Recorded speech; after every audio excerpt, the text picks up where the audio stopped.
निमिषा प्रिया के मामले पर भारतीय विदेश मंत्रालय का बयान सामने आया है। विदेश मंत्रालय के प्रवक्ता रणधीर जायसवाल ने कहा कि भारत सरकार हर संभव सहायता दे रही है।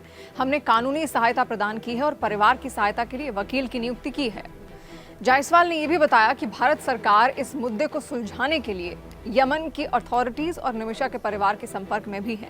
जायसवाल ने आगे ये भी कहा कि जो सहायता दी गई है उसमें निमिषा के परिवार को दूसरे पक्ष के साथ पारस्परिक रूप से स्वीकार्य समाधान तक पहुंचने के लिए और वक्त देने के ठोस प्रयास शामिल हैं। इसके अलावा भारतीय विदेश मंत्रालय के प्रवक्ता ने यह भी कहा कि हम मामले पर बारीकी से नजर बनाए हुए हैं और मामले में हर संभव सहायता प्रदान करेंगे। उन्होंने ये भी कहा कि हम इस संबंध में मित्र सरकारों के साथ संपर्क में भी हैं।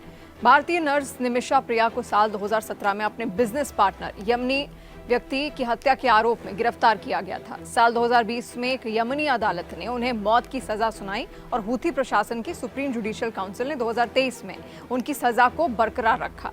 केरल से ताल्लुक रखने वाली निमिषा को तलाल अब्दो मेहदी की हत्या के जुर्म में बीती 16 जुलाई को मौत की सजा दी जानी थी। हालांकि अभी सजा टल चुकी है।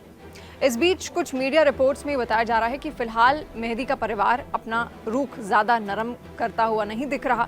इन रिपोर्ट्स की माने तो मेहदी के भाई का यह कहना है कि निमिषा को किसास यानी अल्लाह के कानून का सामना करना होगा। मेहदी के भाई ने कथित तौर पर यह कहा कि निमिषा प्रिया को कोई माफी नहीं दी जाएगी और उन्हें कुरान में लिखे अनुसार न्याय का सामना करना होगा। बताया जा रहा है कि अब्देल फत्ताह मेहदी ने मीडिया की उन रिपोर्ट्स पर नाराजगी भी जताई जिसमें कहा गया था कि परिवार को न्याय की अपेक्षा 10 लाख डॉलर की ब्लड मनी या वित्तीय मुआवजे में ज्यादा रुचि है। निमिषा प्रिया अच्छी तनख्वाह वाली नौकरी की तलाश में केरल के पलक्कड़ से यमन गई थी। वहां पर एक अस्पताल में कुछ साल बिताने के बाद उन्होंने अपना खुद का मेडिकल क्लिनिक खोला था। यमन के कानूनों के मुताबिक विदेशी नागरिकों को व्यवसाय शुरू करने के लिए वहां के नागरिकों के साथ साझेदारी करनी होती है।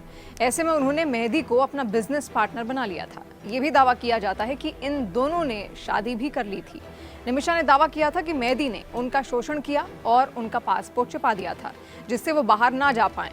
दावा है कि इसके बाद निमिषा प्रिया ने मेहदी को नशीली दवा देकर पासपोर्ट वापस पाने की कोशिश की और इसी दौरान मेहदी की मौत हो गई।